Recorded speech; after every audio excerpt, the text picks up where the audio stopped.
योगोपचार की प्रक्रिया के संदर्भ में बहुत महत्वपूर्ण बातें जो बता रहे हैं, इनका 100% पालन आपको करना है। उसमें सबसे बड़ी 8-10 बातें पहले कह देता हूं। कॉमन पथ्य का 100% ध्यान रखिए।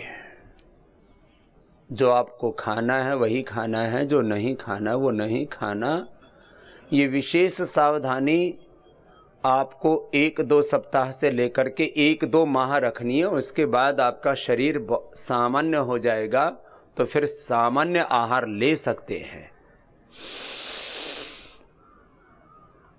और उसमें भी वात पित्त कफ रोगों में 3 विशेष सावधानियां होती है। वात रोगियों को कोई भी बाय बादी की चीज, खट्टी चीज, तली हुई चीज,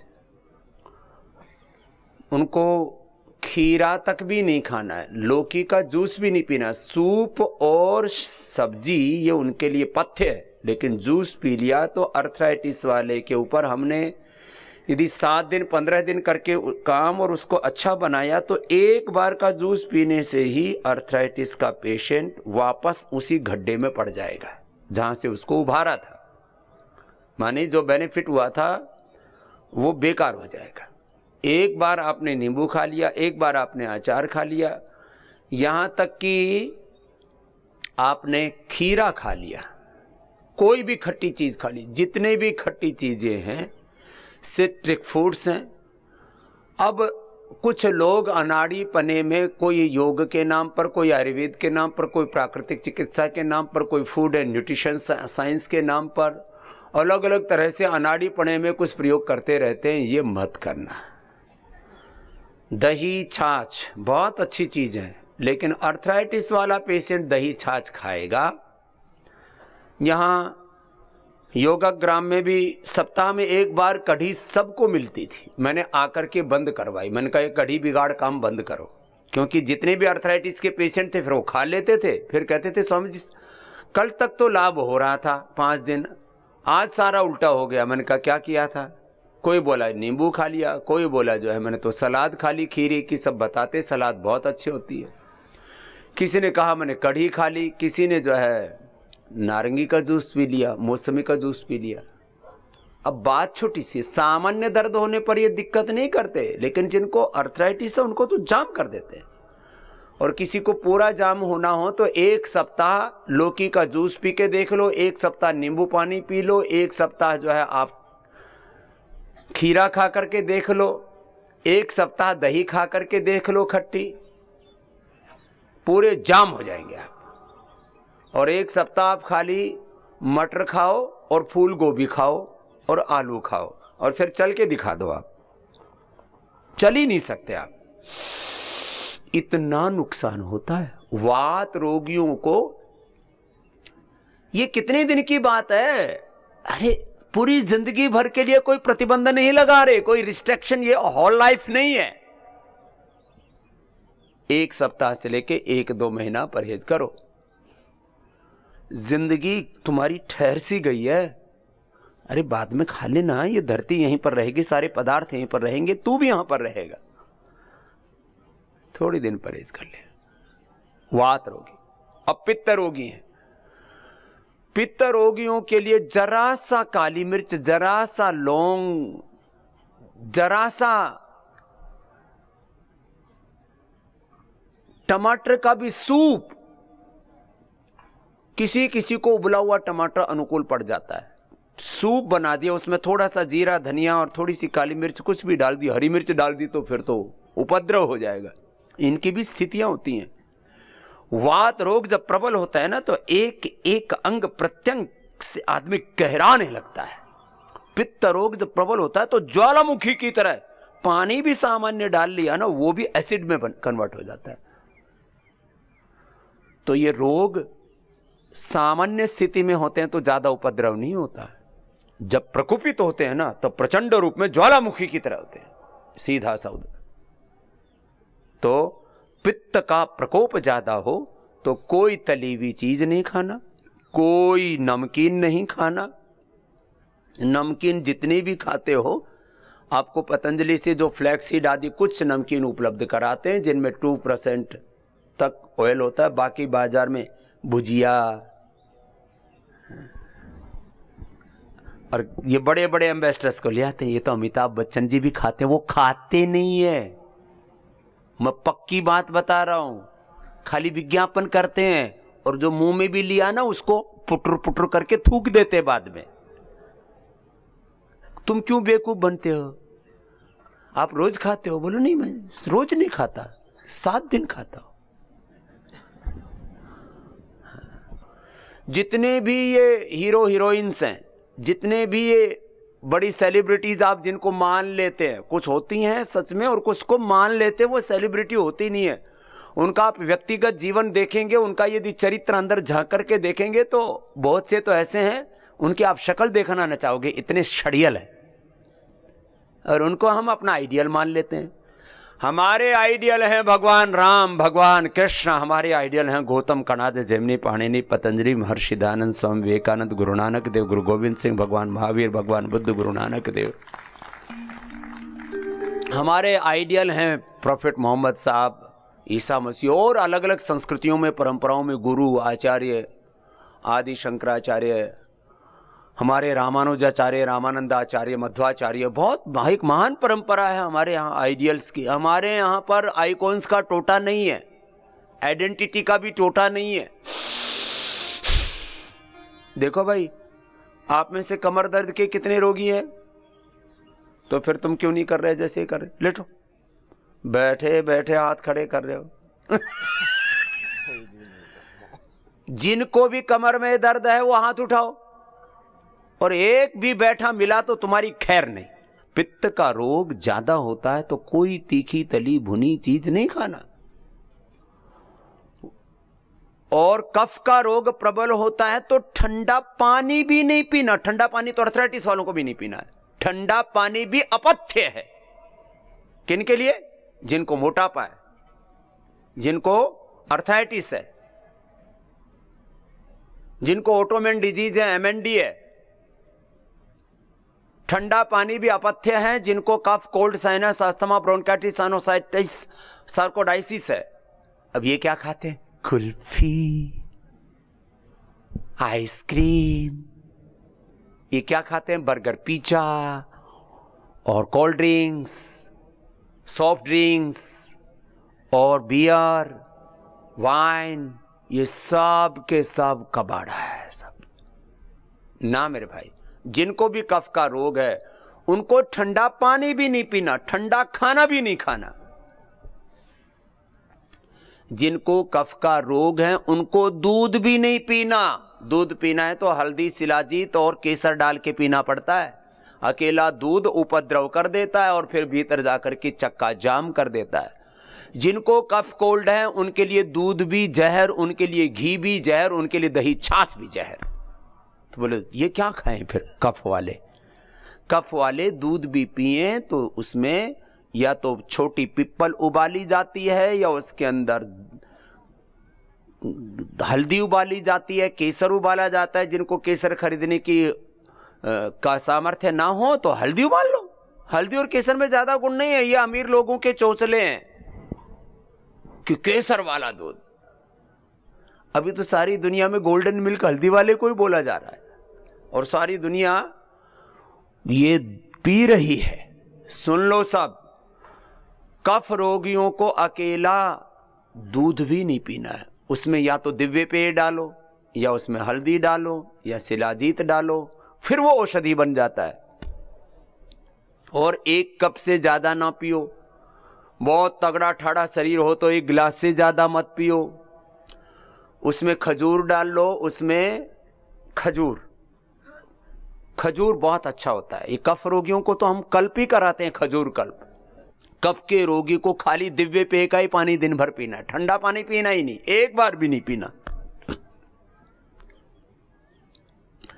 विटामिन सी कहते हैं कि कफ कोल्ड के लिए अच्छा रहता है, लेकिन वो सामान्य कफ कोल्ड सर्दी जुकाम होता है उसके लिए अच्छा होता है। अस्थमा वाला नींबू पानी पिएगा तो नेबुलाइजर लेना पड़ेगा, उसको फिर स्टीरॉयड लेना पड़ेगा, तब जाकर के फेफड़ा खुलेगा, नहीं तो फेफड़ा जाम हो जाएगा। नींबू पानी भी बहुत ज्यादा कफ का प्रकोप होने पर नहीं पीना। नींबू पानी बहुत पिलाते हैं नेचुरोपैथी में, लेकिन ज्यादा कफ कोल्ड होने पर वह भी नहीं पीना। तो क्या पीना? दिव्य पेय पीना। अब मैं आपको एक बात कहता हूं, पथ्य 100%, अभी जो मैंने बताया, वात पित्त कफ। अब वात से रिलेटेड कितने रोग हैं? जितने भी ये SLE-MS, ऑटोइम्यून डिजीज, MND से लेकर के पार्किंसंस, पैरालिसिस से लेकर के और मस्कुलर डिस्ट्रोफी और तमाम तरह के स्नायुगत रोग, मसल्सगत, फाइब्रोमाइल्जिया से लेकर के जितने भी नस नाड़ियों मांस में दर्द और उपद्रव हैं, बैलेंस गड़बड़ाया हुआ है, ब्लड का सर्कुलेशन ठीक नहीं है, वात रोगों में ऐसे सैकड़ों रोग आते हैं। ये फाइब्रोमाइल्जिया भी वात रोग है, ये पार्किंसन, ये पैरालिसिस, ये ब्रेन डिमेंशिया, अल्जाइमर, ये MND, ये SLE-MS, ये सारी ऑटोइम्यून डिजीज, ये आर्थराइटिस, रोमेटॉइड आर्थराइटिस तो है ही, इसमें यूरिक एसिड बढ़ गया है, गाउट है और तमाम तरह के हड्डियों के रोग, बोन कैंसर, ये भी वात रोग का ही प्रकोप है। वात रोग बहुत व्यापक है, सबसे बड़ा उपद्रव वात रोगों का होता है। वात रोग जो है ये पूरे शरीर में जितने भी उपद्रव हो रहे हैं ना, फिर ये डायबिटीज भी वातज होता है। वातज, पित्तज, कफज, 3 तरह का डायबिटीज होता है, 3 तरह का BP होता है, 3 तरह की हार्ट की प्रॉब्लम होती है। ये BP, शुगर, थायराइड, ये भी वातज, पित्तज, कफज होते हैं। लेकिन थायराइड की बीमारी में कफ का ज्यादा रोल है, शुगर की बीमारी में पित्त का ज्यादा रोल है, इसलिए पित्तवर्धक पदार्थ नहीं खाने चाहिए। पेनक्रेटाइटिस और डायबिटीज दोनों होते हैं उनसे। हार्ट की बीमारी में ज्यादा रोल वात का और कफ का है। स्किन भी के जितने भी रोग हैं उनमें ज्यादा रोल पित्त का है, इसलिए पित्त को बढ़ाने वाली चीजें स्किन प्रॉब्लम्स को बढ़ाती हैं। अब मैं डिजीज के अकॉर्डिंग इसको कह रहा हूं। वात, पित्त, कफ सबको समझ में नहीं आता। कुछ लोग वात का मतलब सोचते हैं दर्द, पित्त का मतलब समझते हैं एसिडिटी और कफ का समझते हैं कि बलगम। ये नहीं है, ये तो शरीर के धारणात दोषा, ये वात पित्त कफ दोष बोलते हैं ना, ये धारण करते हैं शरीर को और ये प्रकोपित हो जाते हैं, विषम हो जाते हैं, तब रोग हो जाते हैं। ओबेसिटी में बड़ा रोल कफ का होता है। कफ कारक जो द्रव्य हैं उनका ज्यादा सेवन करेंगे, जैसे घी है, दूध है और जितने भी गरिष्ठ चीजें, बलवर्धक चीजें हैं, ये सब ओबेसिटी के अंतर्गत आती हैं। अब उसमें सीमित मात्रा में प्रोटीन तो एक रिक्वायर्ड है बॉडी के लिए। अब देखो, प्रोटीन के नाम पर भी कहते हैं जितना बॉडी वेट है, ओबेसिटी वाले उतना प्रोटीन खाते तो कभी भी पतला नहीं हो सकते। मैं कहता हूं जितना बॉडी वेट है उसका 10% स्प्रुलिना खाओ। क्या खाओ? स्प्रुलिना। प्रोटीन डाइट के नाम पर, वेट कम करने के नाम पर बहुत तरह के उपद्रव चले हुए हैं। ओबेसिटी वाले ये कफ प्रधान प्रकृति वाले होते हैं, हाइपरटेंशन वाले ये पित्त प्रधान प्रकृति वाले होते हैं, डायबिटीज वाले भी मुख्य रूप से पित्त प्रधान होते हैं। थोड़ा सा वात का भी और कफ का भी उसमें योगदान है, लेकिन पित्त प्रधान। और जितने भी स्किन डिजीज हैं, सोराइसिस से लेकर के, एक्जिमा से लेकर के, लिकोडर्मा से लेकर के, पिगमेंटेशन से लेकर के, इन्फ्लेमेशन से लेकर के, तमाम तरह के इन्फ्लेमेशन, इन्फेक्शन से लेकर ये पित्त प्रधान रोग हैं। जितने भी ये डिप्रेशन, इंसोम्निया, एंजाइटी के रोग हैं, डिप्रेशन, इंसोम्निया, एंजाइटी, अनिद्रा, ये वात प्रधान रोग है। क्या प्रधान रोग है बताया? वात प्रधान रोग है। वात की प्रधानता से चित्त चंचल होता है, अशांत होता है। तो वात कारक द्रव्यों का सेवन नहीं करना चाहिए, जिनको नींद नहीं आती है ज्यादा। चलो, ये सब बाकी मैंने बता ही दिया था। ये पार्किंसंस, पैरालिसिस, एपिलेप्सी, MND, ये सब एंक्लोजिंग स्पॉलाइटिस और रोमेटॉइड आर्थराइटिस, ये तमाम तरह के वात प्रधान हैं। इनफर्टिलिटी का जो रोग है ये पित्त प्रधान अधिक होता है। किसी किसी को वात और कफ का भी प्रकोप होता है, लेकिन प्राधान्य से एक दोष का कथन कर रहा हूं। इसलिए जितने भी पित्त शामक द्रव्य हैं वो सब के सब, सुनो नेचुरोपैथी वालों, कहां बैठे हैं? सारे ये बैठे हो ना? ये तुमको नेचुरोपैथी वालों को आयुर्वेद पढ़ा रहा हूं क्योंकि नेचुरोपैथी वाले यदि आयुर्वेद को नहीं जानते और आयुर्वेद वाले नेचुरोपैथी को नहीं जानते और ये दोनों योग को नहीं जानते और योग वाले नेचुरोपैथी को और इसको आयुर्वेद को नहीं जानता, योग वाला वो होम्योपैथी को नहीं जानता, वो एलोपैथी को नहीं जानता, अर्थात वो पूरा मॉडर्न साइंस को नहीं जानता योग वाला, तो महामूर्ख है। फिर वो खाली योग के नाम पर उल्टे पुल्टे कोई भी क्रियाएं करवाता रहेगा और वो कहता रहेगा ये हठ योग है, ये फलाना योग है, ये फलाना योग है। और जो स्वस्थ आदमी है उसको तो देखो ज्यादा दिक्कत होगी नहीं, बीमार करेगा तो उल्टा पुल्टा ही होगा। इसलिए योगी जो है वो दुनिया का सबसे बड़ा डॉक्टर होता है। इसलिए मैं अपने योगाचार्य जो BA MA करते, मैंने कहा बेटा तुम लोग खाली ये मत मानो कि तुमने योग में BA MA कर रखा है, तुमको सारे नेचुरोपैथी के, होम्योपैथी के, एलोपैथी के, आयुर्वेदा के, फिजियोलॉजी के, सारे एनाटॉमी के, मेडिकल साइंस के सारे मूलभूत जो उसका ज्ञान है, बोध है, वो होना चाहिए। यदि स्वामी रामदेव को फिजियोलॉजी का, एनाटॉमी का, मेडिकल साइंस का, रिसर्च का, ये पूरा इनोवेशन, इन्वेंशन का, तमाम प्रकार के नेचर का बोध न होता तो इस प्रकार से योग को साइंटिफिकली एक्सप्लेन नहीं कर पाता। और एक्सप्लेन करना तो ये हो सकता है, एक भाषण प्रवचन करने की कला हो सकती है।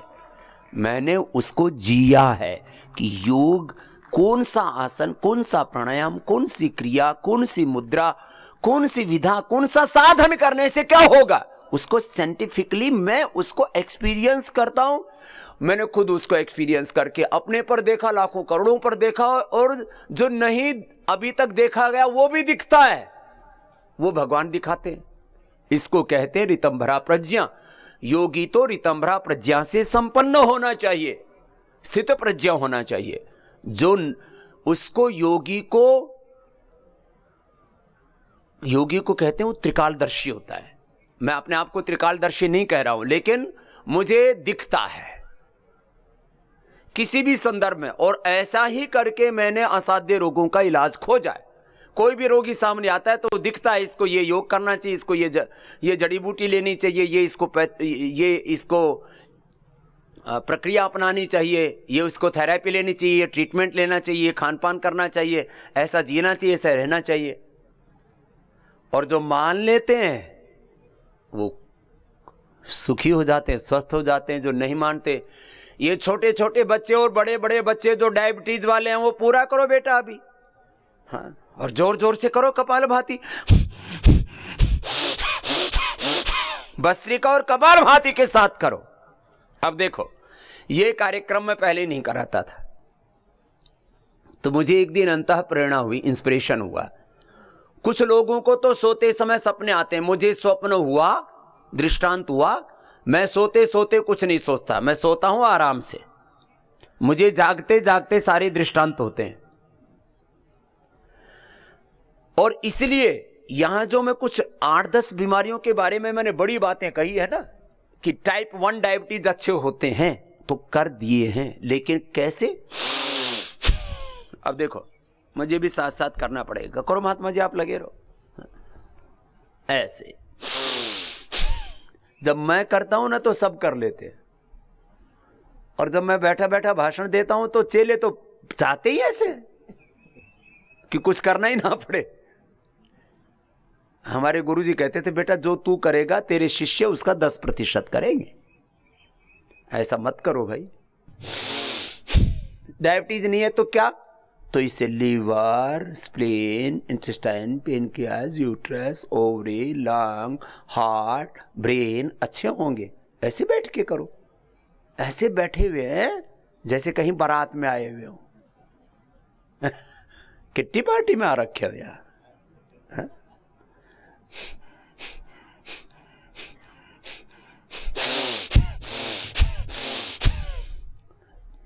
बस जो अब या 90% बच्चों को और बड़ों को, जो भी डायबिटीज वाले पेशेंट है, पहले ही दिन से फायदा हो गया। अब कल ही 1-2 मिले, बोले बाबा जी मुझे पूरा फायदा नहीं हुआ। इनका बेटा पूरा करो तुम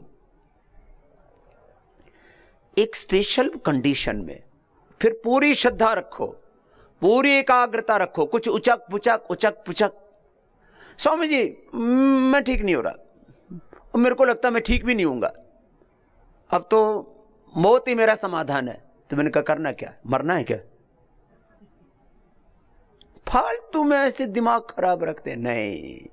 देखो कौन से रोग में किस चीज का प्राधान्य है। फिर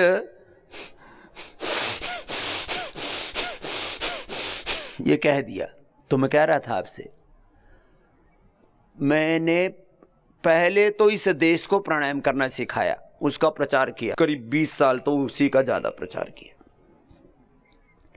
फिर मैंने आसन भी साथ में जोड़ दिए, व्यायाम भी साथ में जोड़ दिए।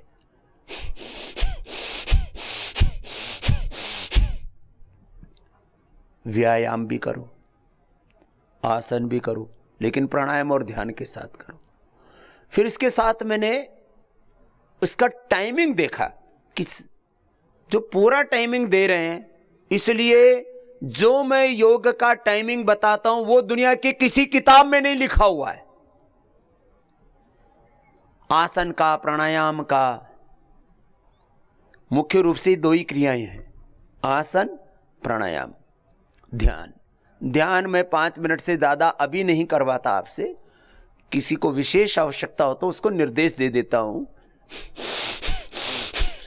विशेष अवस्था में जिनको बहुत ज्यादा मेंटल डिसऑर्डर्स हैं, अथवा जिनको बहुत अधिक अपनी आंतरिक प्रगति करनी है,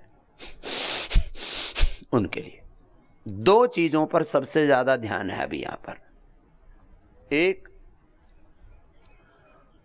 आसन, दूसरा प्राणायाम, और तीसरा ध्यान 2 तरह का होता है। एक सक्रिय ध्यान, सचेष्ट ध्यान, एक निश्चेष्ट ध्यान, नैष्कर्म्यता के साथ, जिसको निर्विकल्प ध्यान बोलते हैं, निर्विचार ध्यान बोलते हैं, निर्विकल्प समाधि बोलते हैं, निर्बीज समाधि बोलते हैं। वो नहीं की जाती, किया जाता है सविकल्प ध्यान, सविचार ध्यान, उसका परिणाम हो जाता है निर्विकल्प ध्यान। चलो अपना अपना अभ्यास करते रहो।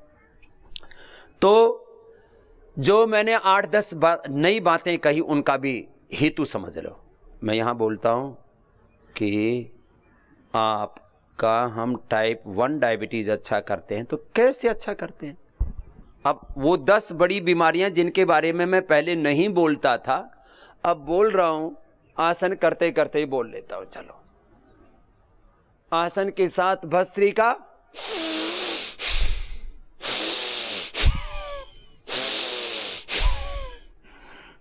खाली कपालभाति के साथ ही न करो,